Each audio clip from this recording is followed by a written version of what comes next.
Hi viewers, welcome to AS Media. Andhra Pradesh శాసనసభ ఎన్నికల్లో ఈసారి అందరి దృష్టి కాకినాడ జిల్లా పిఠాపురం అసెంబ్లీ నియోజకవర్గం పైనే ఉంది. ఎందుకంటే జనసేన అధినేత పవన్ కళ్యాణ్ ఇక్కడి నుంచి పోటీ చేస్తుండటమే ఇందుకు కారణం. 2019 ఎన్నికల్లో గాజువాక, భీమవరంలో పోటీ చేసి 2 చోట్ల ఓడిపోయిన పవన్ కళ్యాణ్ ఈసారి ఎలాగైనా విజయం సాధించాలనే పట్టుదలతో పిఠాపురం నియోజకవర్గాన్ని ఎంచుకున్నారు. అటు వైసీపీ కూడా పవన్ కళ్యాణ్ కు గట్టి పోటీ ఇచ్చేందుకు కాపు సామాజిక వర్గానికి చెందిన వంగా గీతను బరిలోకి దింపారు. ముఖ్యంగా పిఠాపురం నియోజకవర్గం మీద ప్రత్యేక శ్రద్ధ తీసుకున్న సీఎం వైఎస్ జగన్మోహన్ రెడ్డి పవన్ కళ్యాణ్ ఓటమే లక్ష్యంగా పావులు కదుపుతూ వచ్చారు. ఎన్నికల ప్రచారంలోనూ పిఠాపురాన్ని ఆఖరిగా ఎంచుకున్న వైఎస్ జగన్ పిఠాపురం సభ వేదికగా వంగా గీతకు బంపర్ ఆఫర్ ప్రకటించారు. పిఠాపురంలో వంగా గీతను గెలిపిస్తే వచ్చే వైసీపీ ప్రభుత్వంలో డిప్యూటీ సీఎంను చేస్తానంటూ ఆఫర్ ఇచ్చారు. పవన్ కళ్యాణ్ గెలిస్తే పిఠాపురంలో ఉండరని, అదే వంగా గీతను గెలిపిస్తే డిప్యూటీ సీఎంను చేస్తానంటూ ప్రకటించారు. మరోవైపు పిఠాపురం అసెంబ్లీ నియోజకవర్గంలో కాపు సామాజిక వర్గం ఓటర్లు అధిక సంఖ్యలో ఉంటారు. ఈ క్రమంలోనే పవన్ కళ్యాణ్ వ్యూహాత్మకంగా ఈ నియోజకవర్గాన్ని ఎంచుకున్నారని విశ్లేషకులు భావిస్తున్నారు.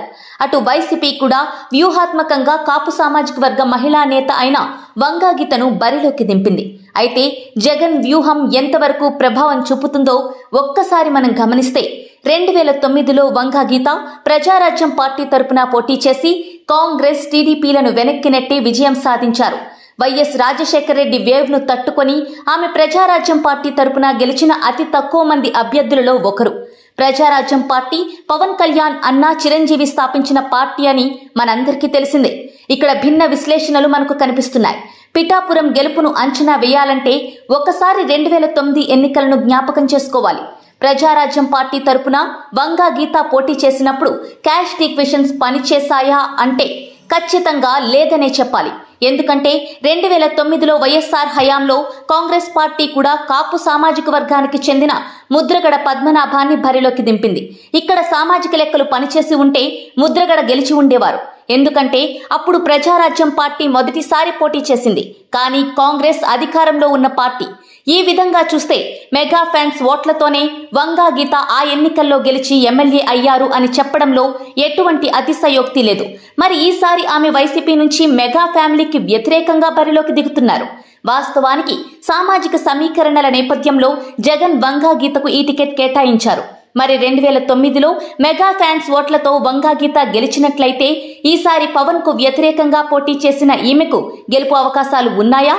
పిఠాపురంలో సామాజిక సమీకరణలు పనిచేయవని ముద్రగడ ఓటమితోనే తేలిపోయింది. మరి ఎలా చూసినా జగన్ వ్యూహం బెడిసి కొట్టినట్లే స్పష్టమవుతోంది. కానీ ఒకవేళ వంగా గీత పిఠాపురం ఓటర్ల మనసు గెలుచుకొని పార్టీలతో సంబంధం లేకుండా తనకంటూ ఒక ఇమేజ్ సంపాదించుకొని ఉంటే మాత్రం ఆమెకు కూడా గెలుపు అవకాశాలు లేకపోలేదు. ఏదేమైనప్పటికీ పిఠాపురంలో క్యాస్ట్ ఈక్వేషన్ కంటే మెగా ఈక్వేషనే వర్కౌట్ అయ్యేలా గత ఫలితాల ద్వారా స్పష్టమైంది.